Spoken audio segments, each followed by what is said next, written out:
शहर के बाहरी इलाके में स्थित सुनसान गली में शाम ढलते ही सन्नाटा पसर जाता था। लेकिन उसी गली के कोने पर एक छोटी सी रेड़ी लगती थी, जिस पर धुंधली सी रोशनी में एक आदमी वॉफल बनाया करता था। उस आदमी का नाम था रघुनाथ। रघुनाथ एक सीधा साधा इंसान था। उसकी दुनिया उसकी पत्नी शांति के इर्द गिर्द सिमटी थी। गरीबी ने रघुनाथ के पैर तो बांध रखे थे, लेकिन उसकी मेहनत में कभी कमी नहीं आई। एक शनिवार की रात रघुनाथ अपनी रेड़ी समेटने ही वाला था कि तभी 3 लड़के वहां पहुंचे। वो शहर के नामी गुंडे थे, विक्की, संजू और हैरी। ए ओ वेफल वाले, 3 कड़क वेफल लगा, एक्स्ट्रा चॉकलेट के साथ। साहब, रात बहुत हो गई है, सारा सामान खत्म हो गया है और मुझे घर पहुंचना है। मेरी पत्नी मेरा इंतजार कर रही होगी। तू हमें मना करेगा? तेरी इतनी हिम्मत! जानते नहीं मैं कौन हूं? माफ कर दीजिए साहब, लेकिन सच में बैटर भी खत्म है। तुझे वेफल बनाना नहीं पसंद? अब देख हम कैसे पकाते हैं। अगले 10 मिनट तक उस गली में चीखों के सिवा कुछ सुनाई नहीं दिया। विक्की और उसके दोस्तों ने रघुनाथ को बेरहमी से पीटा। रघुनाथ की सांसें थम गईं, उसकी आंखें फटी की फटी रह गईं, जिनमें दर्द और बदले की आग साफ दिख रही थी। गुंडों ने उसकी लाश को पास के एक पुराने कुएं में फेंक दिया और उसकी रेड़ी को आग लगा दी। इस घटना को बीते 1 महीना हो चुका था। पुलिस ने केस को दुर्घटना बताकर रफा दफा कर दिया था। शांति का रो रो कर बुरा हाल था, लेकिन उस गली में अब कुछ बदलने लगा था। एक रात विक्की और उसके दोस्त उसी रास्ते से अपनी महंगी कार से गुजर रहे थे। अचानक कार का टायर पंचर हो गया। इसी जगह पर टायर फटना था। तभी उसे हवा में एक अजीब सी गंध आई, मीठी सौंधी सी खुशबू, जैसे कोई ताजा वॉफल पका रहा हो। भाई, ये खुशबू कहां से आ रही है? सामने अंधेरे में एक रेड़ी खड़ी थी, वही रेड़ी जिसे उन्होंने जला दिया था। एक आकृति वहां खड़ी थी जिसका चेहरा नीचे की ओर झुका था। कौन है बे वहां? सामने आ।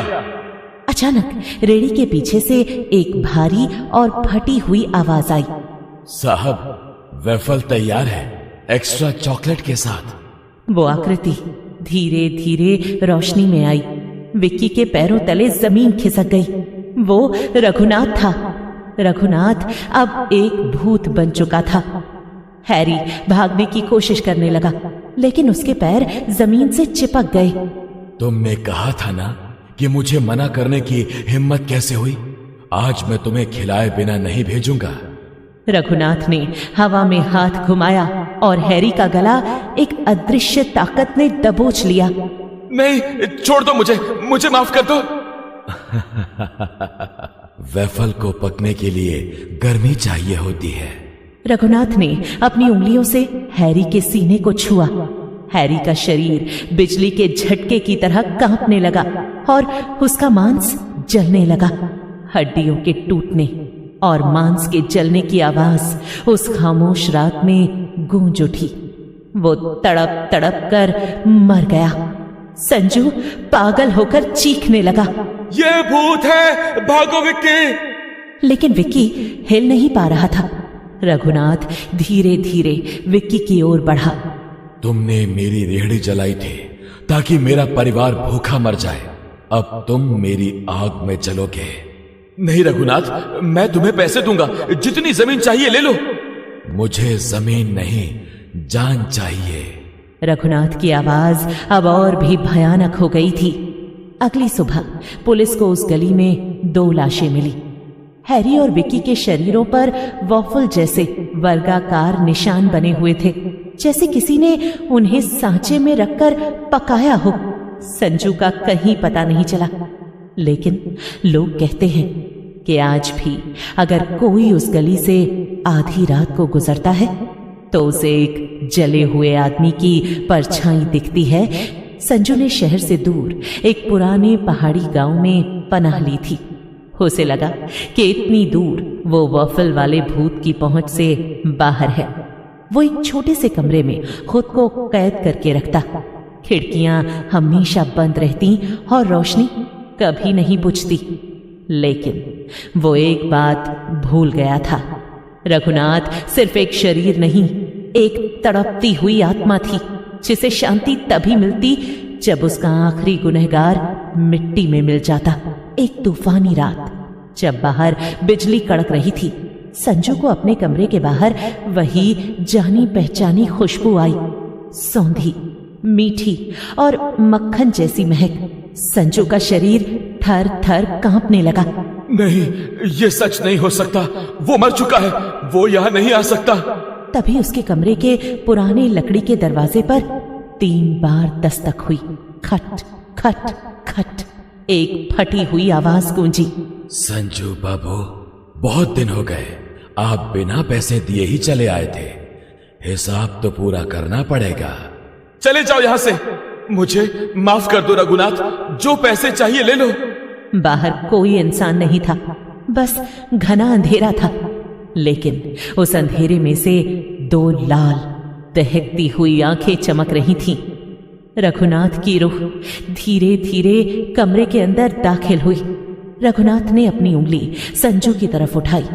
संजू का शरीर अपने आप हवा में उठने लगा और दीवार से जाकर चिपक गया। उसके हाथ पैर ऐसे जकड़ गए जैसे किसी ने अदृश्य जंजीरों से बांध दिया हो। संजू, तुम तो सबसे समझदार थे। तुमने विक्की को रोका क्यों नहीं? जब वो मेरे चेहरे पर तेल डाल रहा था तब तुम हंस रहे थे। रघुनाथ भाई, मुझे विक्की ने मजबूर किया था। झूठ। तुम सबको मेरा वेफल बहुत पसंद था ना? लो, आज मैं आखिरी बार तुम्हारे लिए खास वेफल बनाऊंगा। नहीं नहीं, दया करो। संजू गिड़गिड़ाया। उसकी आंखों से डर के आंसू बह रहे थे। कमरे में मांस के जलने की भयंकर दुर्गंध फैल गई। संजू की चीखें पहाड़ियों में दब कर रह गई। अंत में रघुनाथ ने अपना ठंडा हाथ संजू के माथे पर रखा और उसकी रूह को खींच लिया। संजू का बेजान शरीर एक सूखे हुए वॉफल की तरह जमीन पर गिर पड़ा। सुबह की पहली किरण के साथ रघुनाथ की रूह वापस उसी पुरानी गली में पहुंची जहां उसकी रेड़ी जली थी। वहां उसकी पत्नी शांति बैठी रो रही थी। वो आज भी अपने पति का इंतजार करती थी। अचानक हवा में वही मीठी खुशबू तैरी। शांति ने ऊपर देखा, वहां कोई नहीं था, लेकिन जमीन पर सोने के कुछ पुराने सिक्के पड़े थे। वही पैसे जो रघुनाथ ने अपनी मेहनत से जोड़े थे और जो विक्की ने लूट लिए थे। रघुनाथ की आवाज हवा में गूंजी। अब तुम्हें कोई तंग नहीं करेगा शांति, मेरा हिसाब पूरा हुआ। उस दिन के बाद वो सुनसान गली फिर कभी डरावनी नहीं रही। लेकिन आज भी अगर कोई गरीब भूखा उस रास्ते से गुजरता है तो उसे अपनी जेब में एक गर्मा गर्म वॉफल मिलता है। लोग कहते हैं कि रघुनाथ अब डराता नहीं, बल्कि उन लोगों की रक्षा करता है जो अपनी मेहनत से 2 वक्त की रोटी कमाते हैं।